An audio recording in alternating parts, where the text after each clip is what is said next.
right, we are live for the 52nd episode of the Let's Go podcast. We're back. Very special podcast. Our first political podcast, HSL politics podcast. And this is something new for me, but something definitely not new for the men on board here. And we'll let Mr. Gottlieb here take over and introduce our very special guests.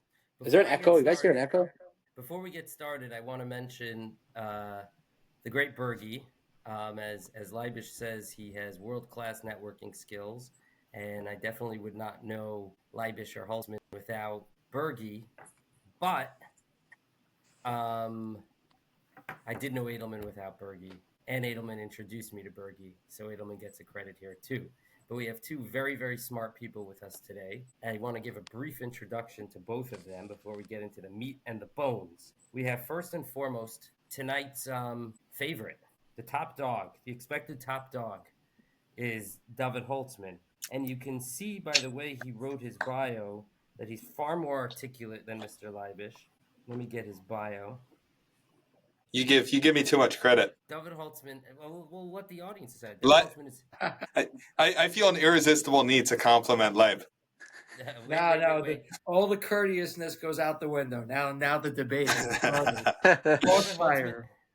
Dovid Holtzman is a senior at Seton Hall University and the news director at 89.5 FAM WSOU campus radio station. He has a passion for the state of Israel. Shout out to all you Zionists watching. And writes occasionally for the Jewish American Pulse, which covers Israeli defense news from an American perspective. He's also a former president of Hillel at his campus chapter. That's Mr. Which, by the way, we have a lot of Zionists watching because the modern Orthodox community tend to be big Zionist community, and thanks to our men's basketball league, I think there'll be a lot of very pro-Israel. Aren't they sleeping already? It's past their bedtime. We'll see tomorrow. David, glad to have you on. Thanks for coming on. David, it's an honor. It's an honor. I've been meaning to collab with you on something for a while. Live too. Avi, I think we know each other from circles. I don't know if we've met in person. Circles. Yeah. Circles. I've been meaning to collab with you for a while, so it's a real pleasure to actually get down to it and be on with you. All right. And then we have Leibish Blumenfrucht. Leibish is I'm very flattered to be saved in Leibish's phone as Dovid Kindred Spirit Gottlieb, which makes me feel very good. I feel similarly connected with Dovid Holtzman, but he at least has me saved that way, Holtzy. I don't know how I'm saved in your phone. But Leibish Blumenfrucht, an ardent supporter of the president and his America First agenda, who has spent years passionately defending it to the Jewish community, as well as co-founder of the Jewish Pulse. Leibish, thanks for coming on. Thank you for inserting those words, because I definitely didn't write that as articulate as you just said it. You're the one who wrote it. I know, but you put in like commas and... Yeah, that's one of David's biggest strengths at the HSL as well, is he's very good at articulating and writing. So you didn't say my pronouns. What are your pronouns? Yeah, what are your pronouns, Leibish? Based? My pronouns are Trump won. Yeah. I'm kidding. Trump won big. Okay, so Abraham Goldschmidt is trying to come on as an audience, but I don't know, it's not working out for him. So before we get into the meat and potatoes, which is about American support for Israel, which is a hot issue, which I'll give a little introduction in a minute to our audience. First, Leibish and Holtzman, you have some collaborations together. You know each other a little bit already. I discovered last night you founded this thing, Jewish American Pulse. Can one of you take the lead on telling us what that is? Yeah, so I was on the phone with Leibish, and we were discussing how to get the America First agenda more out on the world. And it's enough that we have it. We all discuss politics together all the time, but there's not enough of it out there in the rest of the Jewish community, and there's not enough news that's marketed towards the Jewish community that will cover things honestly and fairly and unashamedly, unabashedly from an American First perspective. So we had this idea to start the Jewish American Pulse, which is getting there, and we write occasional pieces for it. We've written some stuff on Jewish issues, some stuff on American issues, some stuff on Israeli issues, and it's been a collab that we've had together. And is that different than the WhatsApp group that I'm in? It's the same umbrella. So the WhatsApp group, as the war was escalating in Israel, I'm a little bit too much of a politics junkie. I spend too much time reading the news and digesting what's going on in Israel before it's Gaza, Lebanon, and Syria.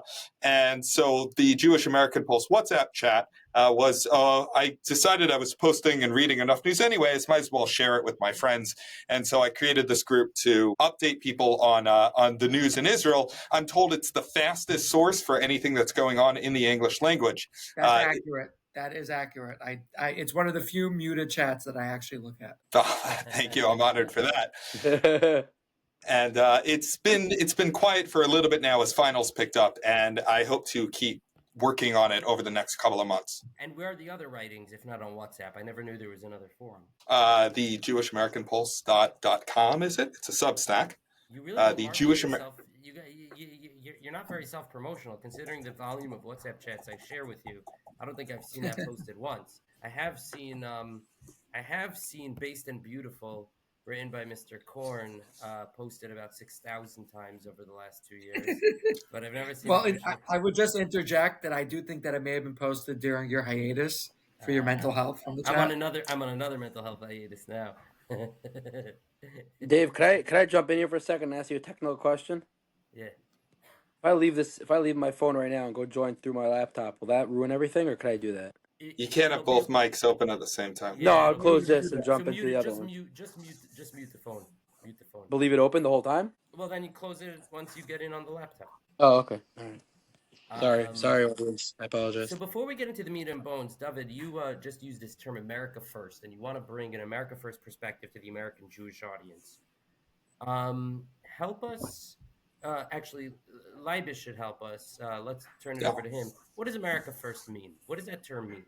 And to be honest, during Trump's first presidency, I would say I was not quite as aware of the America First perspective as once he lost in 2020. And then I think the cleavage in the Republican Party became much more apparent to me, how different America First was. There's something about that loss that really kind of really brought it. Some people, I think, were very aware of it from 2015 and onward, and maybe even dating back to Ross Perot and Pat Buchanan, but at least to me. So tell our audience, what does America First mean? And then we'll get into the topic of tonight's debate. I'm first? Well, I'm asking you the question. Dovid used the term America Okay, great. First, yeah. And I'm asking you what it means to help our audience understand. So it's very simple. It actually is intuitive. And I think it's what most people do, while everyone has a different definition. But I think America First means putting America first and America first only. Obviously, that doesn't mean that we have to come at the expense of other interests, but they should not be, any foreign interest should not be factored into any policy within the United States. And it sounds, wow, that's like so novel. So most countries operate in that method. I mean, the European countries are far lost, so they stopped operating on a domestic prioritization level. They really are globalist nations. But I think America First means any policy that's passed or any agenda that's implemented or anything that's advanced should be something that directly benefits America. And if not, there has to be some articulation why we are wasting legislative time, because everyone says, oh, this is ambivalent to American interests. Well, there's a certain amount of time in every legislative session, certain amount of money. So anything that's neutral or not necessarily hurting America First is inherently hurting America First, because we have a certain amount of time. Every governing body has 4 years or 2 years, and every single agenda or every single time they pass legislation that's not prioritizing America is something that is inherently hurting it. So I think America First is simply policies, agenda, legislation, rhetoric too, that benefits Americans, that advances and I would say. I got you. So you mentioned, you said that Europe is lost, and I guess the U.S. is in a struggle with this. What are the countries that you said Europe? I mean, that's what, like 40 countries. So what are the? Yeah, my apologies. Yeah, I didn't mean all Europe. There's Hungary, Poland, like the very right-wing countries, but there's also some left-wing countries. Like, why is Sweden so popular? Why is Norway so popular? They're socialists. So if you turn in Ben Shapiro, socialism never works. Well, Sweden has like 100% approval rating for their government, and Norway. And the reason is because they prioritize their American citizens. Socialism could work. I'm not advocating for that. But if there was like this right-wing populism that sort of included some leftist policies, it would work. I don't know if it necessarily would be good economics, but it would work. So like Sweden, Norway, Hungary, Poland, Italy is now starting to become a little more nationalist. It's all the nationalist countries. I would say, let's say England is pretty lost. So Germany. you mentioned Ben Shapiro. That's a source that we should trust and rely on for our information. Oh, that's halacha Moshe Sinai. Okay. I don't want to be putting hair in. Before we get to our debate, David, do you have anything to add to Yehuda Leibish's framing of America First? I'm on board with it. I always thought of America First through the lens of the line from the great Tucker Carlson, that the first job of government is to take care of its own citizens. And a government that's focused on priorities that are not its own citizens is not a functional government. It's not a respectful government, and it needs to be reformed. So go ahead. No, yeah. I gotta say, early on, Dovid Holtzman is leading in the voice projection category. It's there's a rich masculinity to it that Leibish is not conveying thus far. Is this a straw poll, or this is just the moderator's assessment? I actually paid him off as part of my Zionist strategy. I greased a couple of palms. Question before we get to the debate. So I'm obviously very limited in my political knowledge. My love for politics comes through entertainment more than actual policy. However, I am around it a lot. My stepfather, who's, I wouldn't say super into politics, very hush of a guy, but he is very anti-Tucker Carlson because of some anti-Semitic comments he made. Do you guys have any thoughts on that? I'm very curious because I just heard you praise Tucker Carlson. Like, what's the deal with that? I don't know. You could take it, Holtzman, and Leibish could jump in if you want. Yeah, Holtz should take this one. I've saw the feedback lately against Tucker, and I think it really comes from 2 podcast episodes. There was one he did the other day with Jeffrey Sachs, who is an economist and a globalist. He works on the United Nations Sustainable Development Goals. And there was another one he did with the Martyr Made podcast, Daryl Cooper, who runs the Martyr Made podcast. And in that podcast, there was a quote where Cooper said that Hitler was, he thought Churchill was a villain, a main villain of World War II. A lot of people took that to mean that he thought Churchill was the main villain, meaning Hitler's not a villain. With the Sachs podcast, Sachs came in and said that Israel's been behind America's wars since 9/11, and Israel's the reason why the United States went into Iraq and Afghanistan and Libya and Syria. And I didn't think he made a lot of sense. I think he either had an agenda or he didn't know what he was talking about. Tucker didn't really push back. Now, I think the accusations of anti-Semitism against Tucker are a little harsh. I think what Tucker is primarily interested in doing is getting voices out there who haven't been given mainstream attention. Now, sometimes they haven't been giving mainstream attention for a reason. Other times they have something interesting to say. So I think, in baseball, when you get a 3,300 hit rate, you're doing pretty well. In politics, I think Tucker's batting about 850. In terms of who his guests are on, and some of them are great and some of them are a little bit nuts. I don't think any of them have veered into explicit anti-Semitism, even if some of them have a few screws loose. All right, good stuff. All right, now let's get into things. So, you mind me defending Tucker's integrity, or I agree with everything he said, but I think that Tucker's whole platform now has changed. He used to be argumentative. His show used to be, when he was start off on Fox right after the 2016 election, when he took over Megyn Kelly, his whole objective was to get clicks, and he used to be very confrontational. Now he's looking to win more bees with honey. He's looking to make himself more popular, and there's nothing better. Sadly, it's a little bit like kowtowing and pandering, but he likes, let's say, when he has a leftist on, Glenn Greenwald.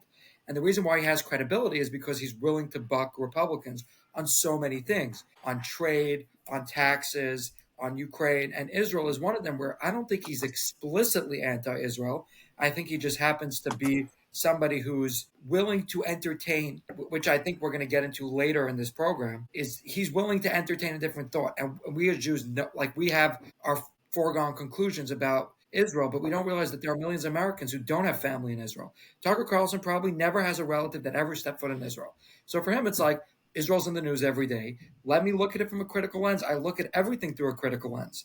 And for some reason, this is something where I get labeled and pushed back as an anti-Semite. I do agree he's batting 850. I do have some things that I don't like that he does. But the anti-Semitism charge, I think, it may not have basis now, but if we continue to push on it, we're going to make him an anti-Semite. We've done that with so many people.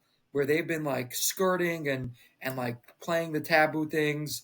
I think Candace Owens, who is mildly mentally unstable, she was pushed off the deep end. That doesn't excuse any of her ridiculously, I don't think they're anti-Semitic, it's just dumb and ahistorical comments. So I think that, this push should stop. We probably would be better off if we engage with him and don't just because he has a platform. Avi, I'd be curious for you to hear what Holtzy and Leibish Yeah, no, attempted I to am. lay for I your am because father he and was also, stepfather, and a see couple of if, years ago throughout what the he would think whole about it. 2016, to 2020, he was a huge fan, even past of Tucker, and then just recently, in the last year or so, he's just so turned off because of some of the guests he had and some of the comments he made, and like he just like he won't even entertain him. Like he won't even like whenever I bring up Tucker Carlson, like he's like, he's disgusting, he's terrible, anti-Semitic, anti-Israel.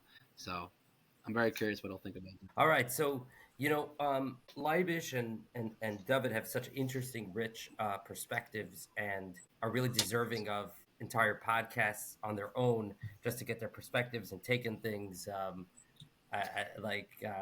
Leibish, that picture of you with Trump, like a lot of people in my feed didn't believe it was real; they thought it was photoshopped. But that's just the kind of life that you live. Holtzman, you've got so much going on, with the studio, with with your radio job and all the different things you're writing and researching. So, I feel like it's kind of a chaval that we got to dive into the Israel stuff. But here we are, because that's what our audience is here to listen to. So Who knows? Maybe we'll where get this invited podcast back. will turn. yeah, absolutely, I would love that. Who knows where it'll turn? So let me give the audience a little context. Our audience will most likely be primarily modern Orthodox and Orthodox Jews, who many of which are very, very pro-Israel, and part of what that means is unabashed American support for Israeli endeavors. I'm not super educated on Israeli politics. I do know that over the last 20 years, there's been an idea that Democrats are anti-Israel in Orthodox circles, and Republicans are pro-Israel. Once I started to look a little deeper, it's like either side of the government is shelling out tons and tons of money to Israel. The idea that Joe Biden is anti-Israel, we can get into specific policy decisions. The idea that Nancy Pelosi, the idea that any candidate, Hillary Clinton, is anti-Israel, I think, to me, is completely ridiculous. Holtzman and Leibish, you could better educate me. Great take. Thank you.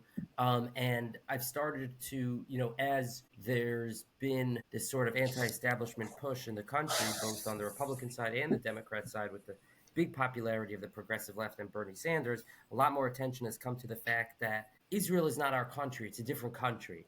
And we have a lot of problems here at home, and we need to take care of ourselves. Now, the Orthodox community has a very strong aversion to any kind of rhetoric like that. And as I start digging deeper and deeper, I realize that how much Israel is embedded in the Orthodox Jewish American framework, particularly the modern Orthodox, where you'll go to a modern Orthodox sleepaway camp upstate. They'll raise the Israeli flag in the camp and sing Hatikva around it.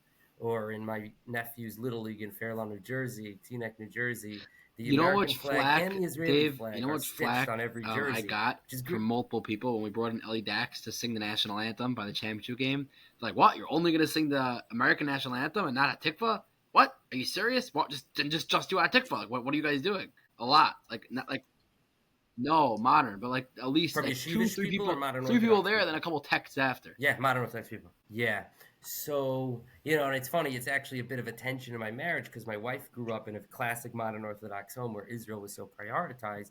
And I've started to get very interested in all the problems that we have at home and why is Israel such a priority. So this is kind of the context which I want to give to the audience. And sometimes on my WhatsApp feed, I'll post stuff about how, taking care of our own in the U.S. is more important than Israel, and people get very upset at me. So I'd like to start off with maybe with Leibish. Can you kind of flesh out for us the conflict that is currently in the Republican Party, and also currently, I guess, to some extent in the Orthodox Jewish world, about this tension between supporting Israel and supporting America? I think that a lot of people proudly label themselves as Zionists, but if you and America first. But if you think about it, those things are mutually exclusive. They can't both coexist.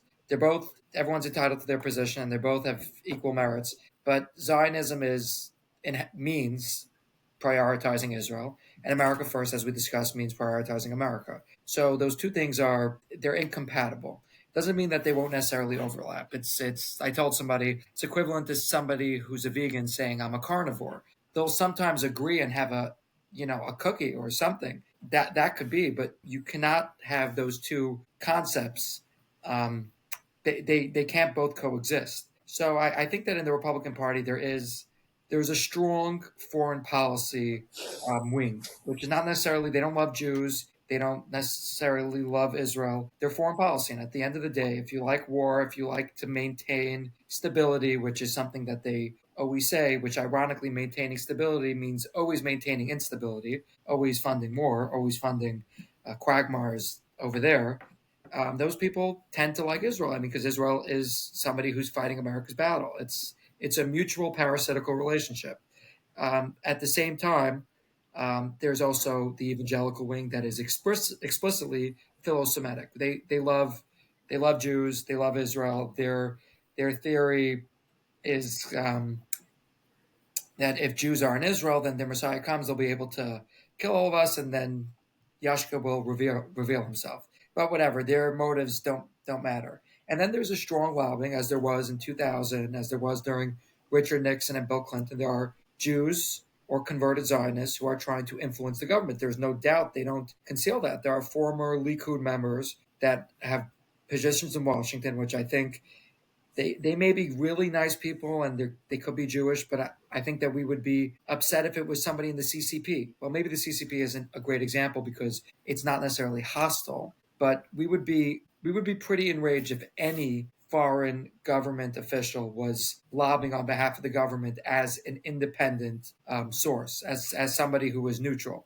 So I think that there are a few wings of the Republican Party, and you can't help deny the fact that there is a lot of funding that comes from Jews and pro-Israel sources. So it doesn't necessarily mean that the Jews are controlling with their strings and we control the weather and we have like the boogeyman. It's just practically we have support, we have resources, we are powerful people by the virtue of our success and hard work. Nobody's taking it away from second generation, third generation Holocaust survivors. But at the end of the day, there is a very big stronghold on America's foreign policy by people who are Zionists, who I believe Zionism is a very admirable trait. And I would probably describe myself as adjacent to Zionism, but I think that is incompatible with America First, because when an issue is presented to them, I'm a Zionist. How is this good for Israel? Well, what I'm advocating for is America First, and it's viewed from the lens, how is this good for America? Okay, so I think yeah, Leibish, let me cut you off, and then we'll get to Holtzy. No. Avi, were you going to say something? Sorry. No. So just to summarize, you do believe they're mutually exclusive positions. Once you start wading into Zionism, that means you're going to have members of Likud hanging out in Washington, buying expensive dinners for Chip Roy. For Chip Roy, and maybe dinner and some dessert if Hamid in the oven. And then he's trying to make he's influencing American policy in a way that's too closely connected with Israel's affairs. Once you start bleeding into that, you're too strong into Zionism. You're going to start impacting the way America's decision making, and that is mutually and to your understanding, that's mutually exclusive.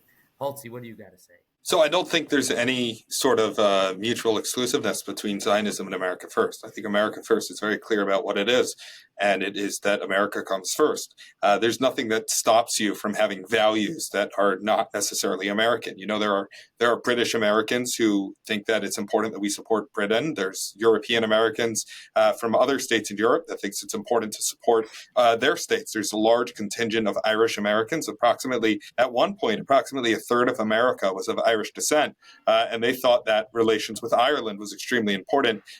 There's nothing wrong with expressing a certain amount of support for the state of Israel.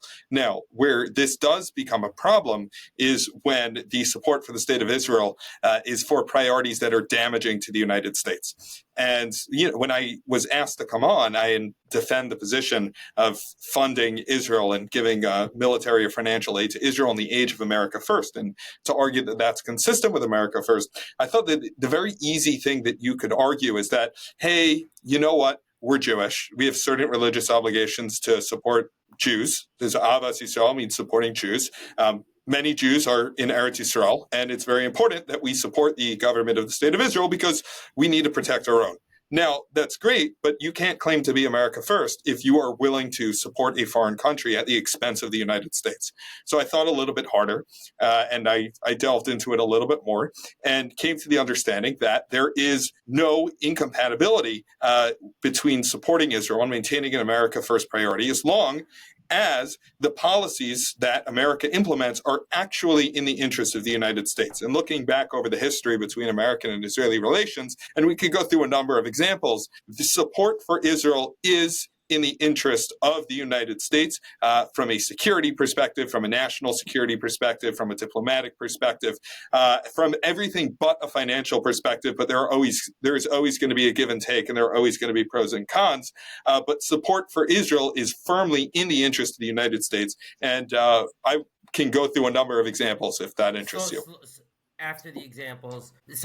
the examples, which I want to get back to, Leibish, what do you say to that? I mean, I would just pose a hypothetical. I mean, I agree with what you say, that there are benefits of this relationship. But in a hypothetical, I know this seems foreign, and whenever I present it to Zionists, they get very aggravated, which is, usually means that you're over the target. But let's say America were to get into war with Israel. Let's say, hypothetically, if America and Israel, this is a complete hypothetical. If you were to ask it like you were saying to British people who have cared for Britain, I would hope that they would say, I'm an American. I don't live in Britain. I don't pledge allegiance to the British flag. I like it. I prefer it. I hope that we have amicable relationship. But I guess maybe I'll just pose the hypothetical to you. Just like, what were to happen? Where would your allegiance lie? I think if America were to get into a war with Israel, the situation for Jews in America would be not good, and we would be forced to leave the country under other circumstances either way. I think it's quite possible that America gets in a war with Israel. I think that's actually, and I really mean that that's possible. Anyone who pays attention to the Haftorahs we read on Sukkot is very clear that in Zechariah 14, the nations of the world will gather together and wage war in Yerushalayim.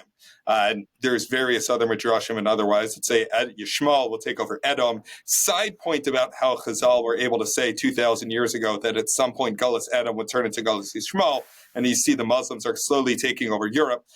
But that there's midrashim that say that Yishmael and Edom will get together and wage war in Israel. I think the situation for Jews in the United States would not be good, and I would no longer be in the country at that point. Okay, but let's say, I know this is like, I'm kind of framing a hypothetical that can't be. Let's say you were on the USS Liberty, and I don't want to bring that up. I don't necessarily. Can you fill our audience in on what the USS Liberty is? Well, funny story. I actually met somebody who was on the USS Liberty. He didn't know I was Jewish. I was with Bergie and a couple other friends. We were in a Trump store in Alaska, and they didn't know we were Jewish. We were wearing our Trump gear, and we just happened to have met. I'm like, oh, nice you four in the military. Any good stories? And he said that he was on the USS Liberty, but he harbored no resentment to Israel, which is probably why the Mossad kept him alive. But I think can you lay out, okay, for everybody who's been talking about the USS Liberty, and it's been going around Twitter the last few days as well, can you provide a motive for why Israel would attack the Liberty, and give a little bit of historical background? Guys, I don't know my stuff so well. What is the USS Liberty? So I believe it was Israel bombed an American ship. I don't know which, Dovid would know this better, but it was under the guise of Egyptian. It was during the 6-Day War. It was during the 6-Day War, and the Israeli positions in the Sinai Desert were just attacked by a ship.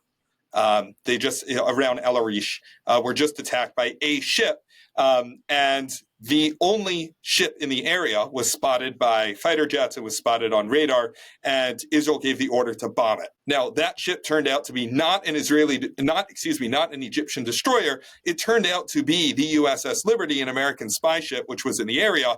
Israel strafed the ship, sank the ship, and killed, I don't want to give a number because I don't remember off the top of my head, but dozens, if not over 100 people on board. little bit of historical context. But and why is it coming up now in the last couple of weeks and months? Because it's set as an example of people who are anti-Israel or anti-American support for Israel of an Israeli attack on America that's been largely memory hold and it's largely not spoken about, of a so-called friendly power who has killed American service members. Now, as far as I can look into it, and Leibish, maybe you can tell me otherwise. As far as I can look into it, I can't think of any good reason why Israel would attack the ship. There's a complete absence of a motive. I get Israel would attack the ship. Israel immediately apologized and paid restitution to the families of the American service members.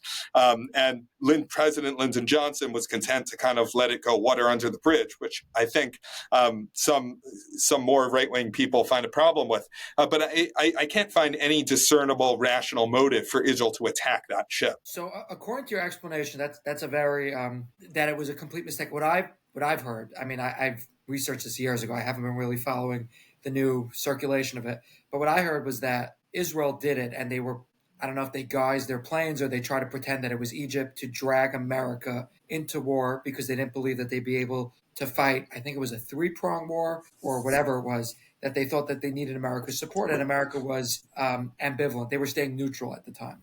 So, I mean, according to your explanation, I believe that we should memory hold the whole USS Liberty. If it was a mistake, mistakes happen in war, especially at a time like that it was so uncertain. But if it was a methodical, strategic ploy, I think it's almost untenable. I wouldn't say to defend Israel outright, but if they actually thought that it was that American lives are less valuable than their own, then I struggle to reconcile how we could support that. I don't think the USS Liberty is, it's not like determinative of Israel. It was one incident. It doesn't represent their whole fighting technique, but it's something that, anytime it gets invoked, which any historical event is entitled to be brought up. Why would there be any, Leibish, just in terms of a realpolitik perspective, why would there be any doubt? Of course, Israel views its own citizens as more important than American citizens. Why should there be any shaila of that? Well, if we're the greatest ally, which is how Israel is marketed to Americans in order to justify, I think we've given them $27 million since October 7. Yeah. It's a pretty substantial amount of money. How much? I think that $27 billion. Yeah, I've seen that number. Of our money. We should. Yeah. Right? Of John from Kansas. So the only way to market to John from Kansas that his tax dollars, which tax dollars would be poorly spent anyways, but at the end of the day, there's always an accountability that's wanted. At the end of the day, the way that we market it is that we say that there is this ally that is unbreakable, this friendship. And if Israel were there, obviously there's a prioritization, but if it would come at the expense, we're no longer allies. It's more of like a abusive relationship. We're willing to stomp on you to put ourselves up. So to go back to the Liberty. So to go back to the Liberty, the problem with the theory that Israel wanted to drag the U.S. into the war was that Israel bombed the USS Liberty on June 8, 1967. The war started on June 5, 1967. And if you know a little bit about the Six-Day War, the air forces of Egypt, Syria, and Jordan, let's say Egypt's air force was done by noon. Jordan and Syria's air forces were done by 5 p.m. on June 5th. Egypt had largely lost the war already by the 8th, and Israel was already pivoting to the northern front, to Syria and to Jordan. Jordan wasn't putting up much of a fight. Jordan never had.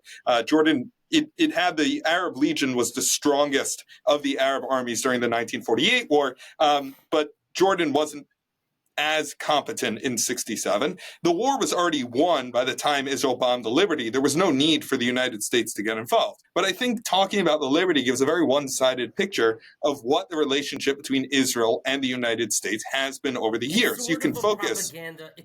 My understanding of this Liberty talking point is it's a sort of propaganda talking point to help illuminate certain things. Maybe propaganda is too strong a word, but I think it's accurate.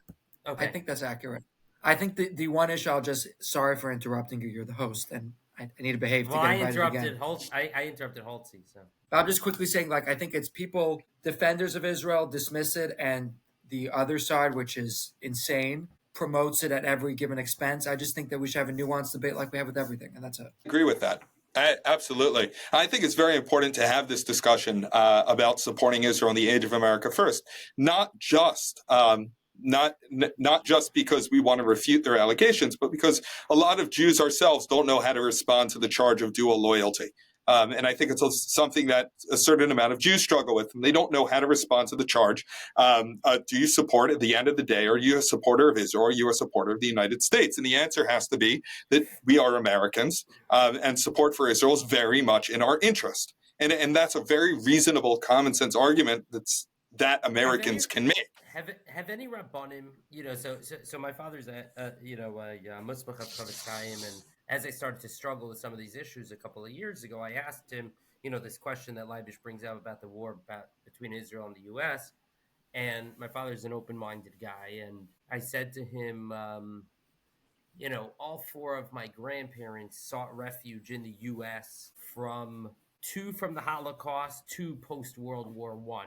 Post-World War I, I guess it gets the short end of the stick, but it's obviously was a cluster F of epic proportions everywhere. So, Avi's listening. I was trying to Mets got Juan Soto, by the way. Rest in peace. Mets will always be the second best team in New York. So probably. So, I said, like, my grandparents sought refuge here. I don't know the circumstances in Israel in the 19-teens and in the 1940s in terms of refugee status. They both built up, I wouldn't say amazing lives here, but careers, children, grandchildren, the whole story. So I said, why is it so pashut, that our allegiance should be with Israel? I mean, just from a Hakar Satov perspective alone, America has saved the Gottlieb tree and the Rosenholz tree, my mom's side of the family, So let me put that to you first, Holtzy. We should absolutely be grateful to the United States. America is the greatest thing to happen to the Jewish people since who knows when. The Jewish history has been long and bloody, and Jews have not been treated well in many countries. America gave Jews rights from the day that the Declaration of Independence was signed on July 4, 1776. Jews had the right to vote, along with many other Americans. Jews in France and Germany and in England didn't have the right to vote, where democracies did exist until well into, I should say France, I should correct myself, France. Jews got the right to vote with the French Revolution. But Jews in other areas of Europe... You're embarrassing yourself again with your poor knowledge. I apologize. 18th century France. Jews were not well treated in Europe. Right? If you go back over the years, the Crusades, Jews weren't treated right. Jews weren't given rights. Jews had to live in ghettos. In Russia, Jews had to live in the Pale. Jews could only live in a small area of Russia. America gave Jews rights, and we should be grateful for that, and we should be thankful for that. And, Hashem will reward the United States for that. And perhaps it's why the United States has done so well over the years. The United States is a true Medina Shel Chesed, and it's something that we have to be grateful to. Okay. So then why is it not, I felt like if I would say to somebody, oh, of course I support America in a war against Israel, that would be really, really, not accepted in most Orthodox circles and probably in conservative and Reform Jewish circles as well. It's really almost sacrilege to say that I would support America. Despite what they did for my family. Do you support the Iraq War? The one in 2000, from 2003 to 2029. Yeah. No, we were out of there in 2009. I don't believe that. 2029. I'm saying it's still going. It's still going. I'm saying, are you a big supporter of the event? No, really. I'm not. But are you still a proud American? Okay, where are you going with this? No, I'm saying that you don't have to approve of all. Do I love Joe Biden? No, I don't like Joe Biden. Do I approve of Joe Biden's policies? Absolutely not. Do I approve of the actions of the United States government as it becomes increasingly authoritarian over the last 10 years? No, I do not. I'm not a fan of the Obama presidency. I wasn't a fan of the Bush presidency, and I don't like a lot of things Clinton did. I don't like a lot of the stuff the United States has done since the Second World War, and that doesn't make me 1 ounce less a patriotic American. If America were to go to war with Israel and I were to oppose that action, that also does does not make me any less patriotic. But I think his opposition to the Iraq War is not support for Iraq. I think it's just opposed to how the strategy. I don't think he has much love lost for the Iraqis, the 500,000 Iraqis that didn't need to die, partially because of Israel's intelligence that they No. Well, did Bibi testify in front of Congress that Iraq has weapons of mass destruction? Did he? He did? Did he? I actually never did a deep dive into this. Did he? He did. Benjamin Netanyahu testified. That wasn't the reason why they went in, but there was a very strong lobbying. All the people that worked for Bush were formerly Kudniks. David from oh my gosh, I'm blanking out. Elliot Abrams. There was a whole list.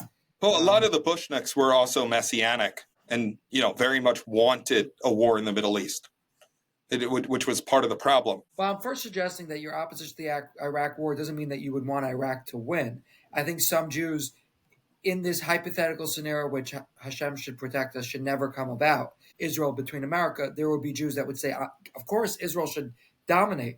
We just wished America didn't go into Iraq in the first place. When we saw on the news, I was also opposed to the Iraq war. And I was raised by a mother that was opposed to it from 2003. Very unusual. Very unusual in the Orthodox community. Yes, because everyone was on board. But I don't believe Israel pushed it in, but they were the biggest victors of the Iraq. The only victors of the Iraq war was Israel. So I don't mean that they push it, but how did Israel win from the Iraq war? Well, the instability and the Iraq still hasn't recovered, and Iraq is busy fighting their own wars. The instability has been terrible for Israel because the problem is that the instability in Iraq opened up what's called a northern arch for Iran to connect to the Mediterranean. Iraq was Iran's biggest enemy. The moment you took Iraq out of the picture, and even Tucker Carlson has said this, the moment you took Iraq out of the picture, Iran is effectively taken over Iraqi territory now with what's called the PMF, the Popular Mobilization Forces, which is an army on par with the Iraqi army.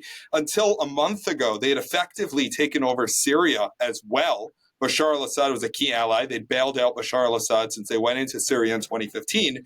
And they'd effectively controlled Lebanon as well. With the Hezbollah. Now, Iran taking over Iraq, Syria, and Lebanon was only possible. And you could argue that the second Lebanon war, and you could certainly argue that the third Lebanon war, which we just lived through, was only possible because the United States deposed Saddam Hussein. So I don't think that really benefited Israel at all. Well, you don't think October 8th, 2023, that if Iraq was run by a stable government, that they would have intervened and joined the war against Israel? Well, they joined the war in 1948, they joined the war in 1967, and they joined the war in 1973, and they failed miserably every time. I don't think they were that big a deal. So 1 second. So let me understand.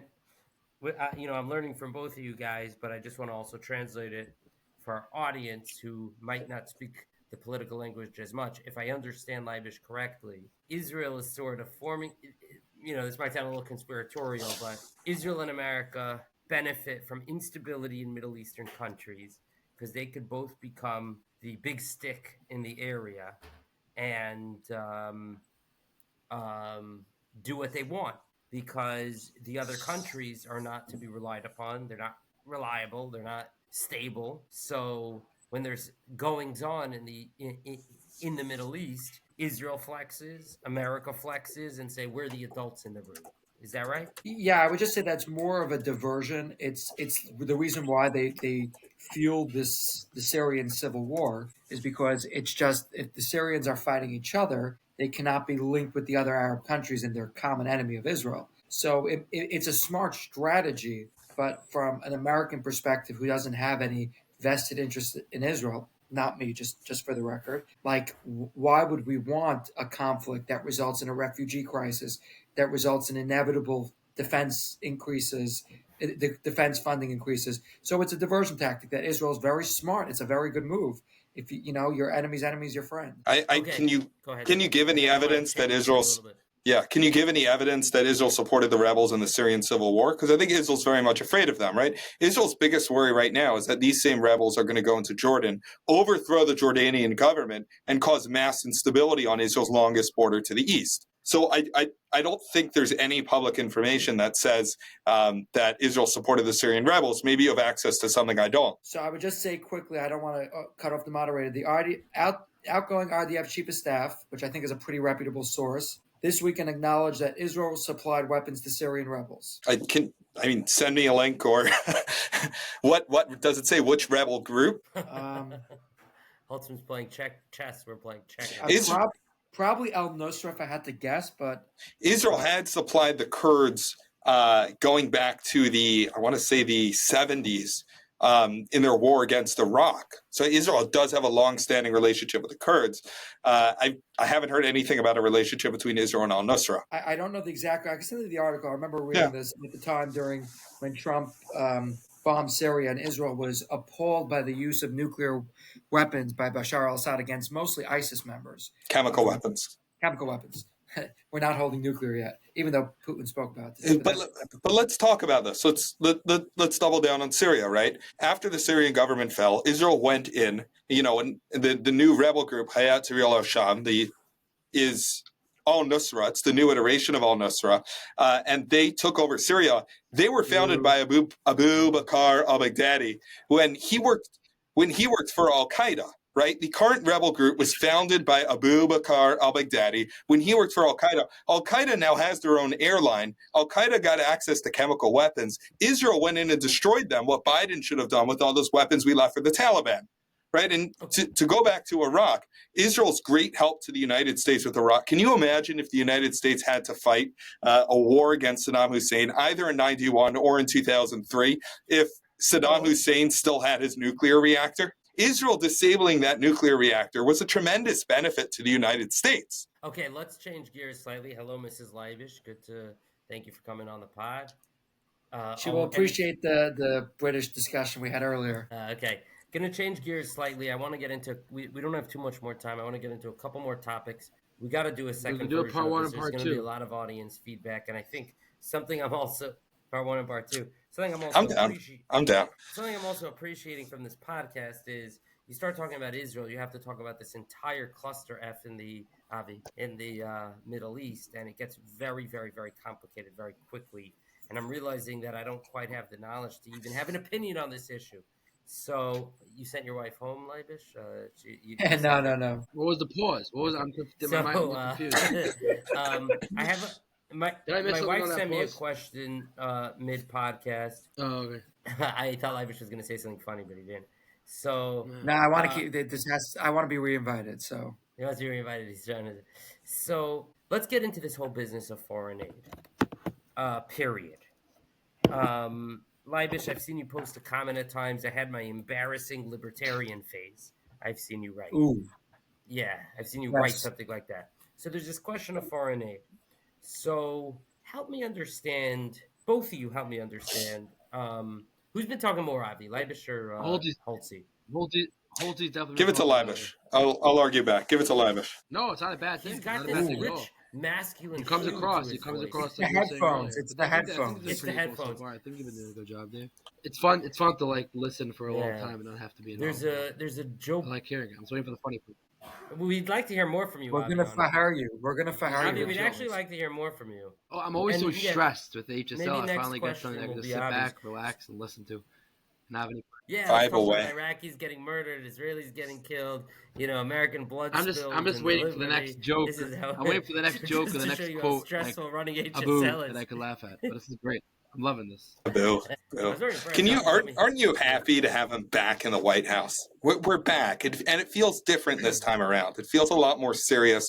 There's a lot more public support for it. People who never would have thought to be associated with Donald. Like I've noticed even in casual conversation with liberals, I can have conversations and talk about how great it is that Trump is back in office. And part of it is me just wanting to troll. And part of it is that the vibe has definitely shifted over the last 5 years. And those of us who suffered through a Biden term and maintained our support for the Republican incumbent can now feast in the glory of having him back in the White House. It's terrible. Much better looking since his last presidency. He did say that. Yeah, he said I must be better. He said I must be better looking or something because everyone wants to be my friend. Yeah, Leibish. Yeah, I saw it on social media. I was going around today that he had a new hairstyle. Yeah, I don't like it, but if he decides, listen, he's a grown What man. don't you like? What don't you like, Leibish? I don't like that it's becoming more palatable to support Trump. He thrives on his Watch hostile Leibish support nature. Watch Leibish support AOC in 2028. Well, she was pretty kind to Trump yesterday. She quote What'd she tweeted say? him, and because Trump tweeted, "Hey, he felt bad for AOC," and he wrote like a very snarky tweet. She should keep running, and so she wrote back, "You know it's bad when Trump feels bad for you." And it was probably the most friendly interaction they've had. Very Or maybe clever this though. Very clever Dave, though on her part. didn't you She's mention a also unifier, that Yeah. not a CNN divider. has Caitlin Very Collins clever. doing for the first time ever reporting and live on T? And I I was believe asking so. David I earlier if believe that's CNN's right. going to pull. Is that What right, is that? guys? CNN's going to pull She's Jim gonna be- Acosta she's back gonna be the back out Jim of the Ac- station and back into the reporter role to harass Trump. And Dave said he didn't think so because they had promotion, whatever. And then he said he heard Caitlin Collins, I think that's her name, right? The one who interviewed Trump and did the whole thing, is going to be like the first ever person to be a reporter. Like she'll be there asking questions, but also still have her show on TV on CNN. Right. Interesting. Is that Huge official? Is conflict that of interest, confirmed, which Dave? CNN is known for. Why is that a huge conflict of interest? Because she's supposed to be. Why is it a conflict of interest though? Well, if you think about it, traditionally, the White House press is not supposed to have an opinion. You're supposed to just ask questions on behalf of the American people. It's a very coveted role that you get. And then you have a show, you inevitably have to have an opinion. So we blurred the line between journalism and opinionating. So it's long. Has that been confirmed though? Have you guys heard that? What I reported? Someone should inform the White House press that they're not allowed to have opinions. This is probably news to Dave, them. where did you see that? Okay, let me get back to that question. Oh, you saw it. It's called X. Formerly known as Twitter. I will never call it X. Guys, unfortunately, we're at 54 minutes. I think we're going to put a lid in 6 minutes. So let's get to this question, then hopefully we have time for one more because there was a lot of audience feedback before the podcast and one or two things that came in during. What's your wife's question? Your wife, you said. So my wife. I'm modifying my wife's question a little bit. My wife was asking that she was making an assumption. She said, if you're pulling foreign aid from Israel, is there a different country that you'd like to send it to? But my understanding, and you guys can help me out with this, is that the America First position, once one of you probably knows the numbers of how many dollars we're shelling out to foreign countries. I'm going to make up, let's call it 100 billion. It's probably more like 500 billion. What is it? Offhand, I don't know. I don't know. The America First position is probably to slice that by like half or something like that. 100%. 100%. But slice it by 100%. 100%. 100%. So her question. I don't know if it's 100%. No, I don't think it's 100%. I don't think it's 100%. The aid to Israel started because it was in America's interest to send Israel money because America would do things for Israel. So it started. America does 10-year packages. It started under Bill Clinton, starting in 1999, and the second one was renewed by Bush, starting in 2009. Third one was renewed by Obama, actually, before he left the office, But Clinton originally agreed to give Israel something like $2.5 billion a year for 10 years because of the ongoing Israeli negotiations with the Palestinians. Because Israel was sat down with the Palestinians and was willing to negotiate and was willing to potentially provide a path towards Palestinian statehood.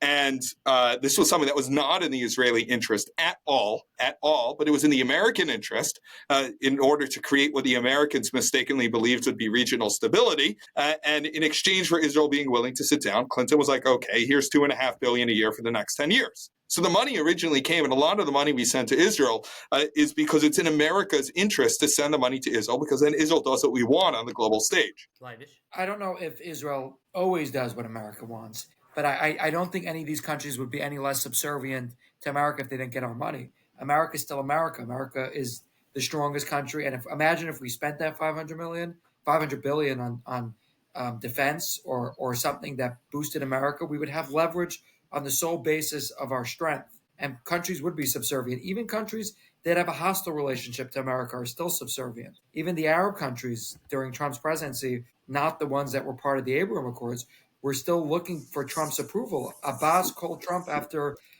the election before Bibi did, and that's because America has influence, America has power. And that would be the same even if we did cut all funding. And I think it would be practical to cut all funding. Everyone says that the world would collapse. Well, if you're a country and you can't support yourself, then maybe don't pick a fight that's above your pay grade. Don't punch above your weight.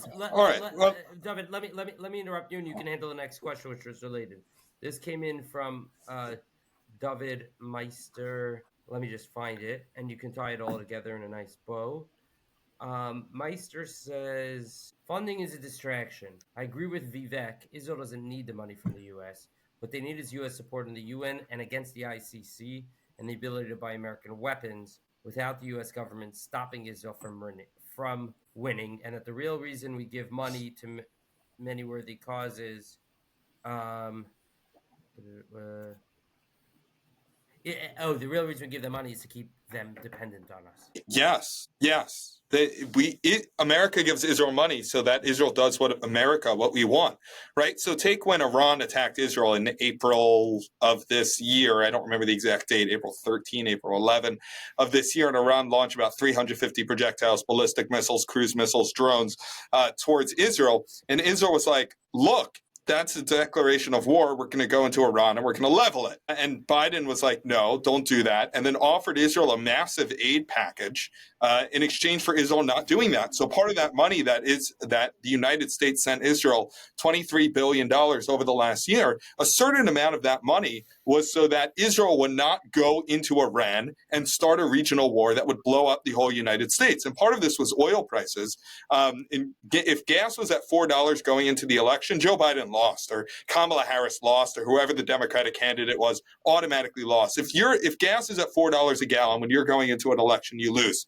And if Israel were to start a war with Iran, gas would go to $4 a gallon. The United States sent Israel the money and gave Israel a package that included approval to buy more F-15 fighter jets and more F-35 fighter jets. The whole reason why America sends about $500 million a year in missile defense is because if Israel is not taking casualties from rockets and missiles that come from Gaza and Lebanon and from Yemen and from Iran, if civilians in Israel are not taking casualties, then Israel doesn't have to start a war. Right? If Israel can't afford to fund the Iron Dome, then that's when Israel goes into Gaza and levels Gaza. That's when Israel goes into Lebanon and levels Lebanon. That's when Israel declares war on Iran. It's when a ballistic missile lands on an apartment building in Tel Aviv and, God forbid, kills 300 people. The reason why America sends the money is so that doesn't happen. Final question, and then we're gonna wrap. Leibish, is Trump's attitude towards Israel America first? Well, we'll see. His rhetoric, which I think is the most important, I think that we should, just to reiterate, I think we should give moral and diplomatic support for Israel. I support Israel as every Jew should, which is one of the reasons why I voted for Trump, not the only reason. I think Trump's attitude and rhetoric has been very positive, very open, but he's also said he doesn't trust Netanyahu, which I think is what every American leader, you don't trust any foreign statesman. I think that he has prioritized Israel and he has prioritized peace, which doesn't come at the expense of Israel's territorial integrity or come at the expense of their security. I think that peace, at the end of the day, everyone's very agitated about what happened on October 7th. But this is not sustainable, what's going on in Gaza. The world is never going to back it eternally. And we do need a peace plan. And I do think the Arabs and Jews could live peacefully next to each other if there was some economic opportunities provided to the Arabs and some incentive. Sadly, they have to be provided not to kill because right now they have nothing to lose. Their religion provides them an incentive and their current living conditions are pretty dire. So I think that Trump's position has been very beneficial towards peace. I think Trump has been very supportive of Israel, and he's also peace through strength. So he supports any country doing what's necessary to maintain peace. Muted. All right.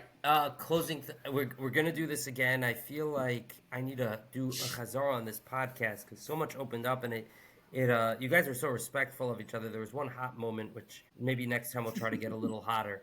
But any closing thoughts, Mr. Holtzman? I think that as Trump gets back into the White House, and number one, we should be grateful for the United States because the United States is one of the greatest things to happen to the Jewish people in the long and storied history of the Jewish people. It's also a great country. I love this country. I'm excited for Trump to be back in the White House and to get this country back on track where it needs to be and undo some of the damage of the last 4 years.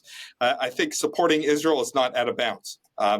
And I think supporting Israel is important. As Jews, we do have a mitzvah of Avas Yisrael, but it's important that we maintain our other obligations, our other ethical obligations to not to not, in other words, to supporting Israel within the frame of the priorities of the United States. And I think there's a tremendous amount of alignment between the priorities of the United States and the needs of the state in Israel. Israel is good for the United States, and the United States is good for Israel. And over the next 4 years, there's the opportunity to, number one, reshape the Middle East, number two, to remake America. And I hope that both of those things go very well. Leibish, would you sooner send money to Israel than to a different country that would enhance American interests, say Hungary? Well, that's a tough one, Hungary. But I think if you would have said any other country, I would say absolutely. Israelis are by nature very patriotic. They love they're very pro-America. They love America, and I think that there is a very good relationship. And I do agree with you, Dovid, that there's an overlap, and Israel's support shouldn't be out of bounds. I think that it's a very commonsensical position. I also don't think that legitimate, harsh criticism of Israel should be out of bounds either. And I think that inevitably there are going to be conflicts that happen between Israel under Trump. I think that Israel is going to continue to pursue that may run in conflict, may be poor choice of words, but may not be in America's interests, such as maybe escalating Iran or maybe Syria or wherever they are. And then we're going to be presented a tough choice because Trump at the end of the day has to answer to the people that elected him on the basis of his pro-peace agenda. So I think that supporting Israel is very important and it is crucial to our religion. But I think that as Americans, we also have to be extremely grateful, as everyone here agrees. That's why I think it's a shame that we didn't agree on more things. I was hoping there would be some fireworks, but Shame I you think didn't that disagree or agree. Shame that we didn't disagree on more things. I was hoping, but he makes very valid points. Well, you and guys are both being another- very diplomatic. Maybe next time we'll take the clothes off and get a little more. Well, we need more. We need more personal questions. I think you have to provoke us to fight with each other. I think so too. I think this was round one in a series of pods. All right, thanks so much for coming on, guys. We're going to do it again. Thank you. Thank you. Much love, David. Thank you for hosting. Love to you too.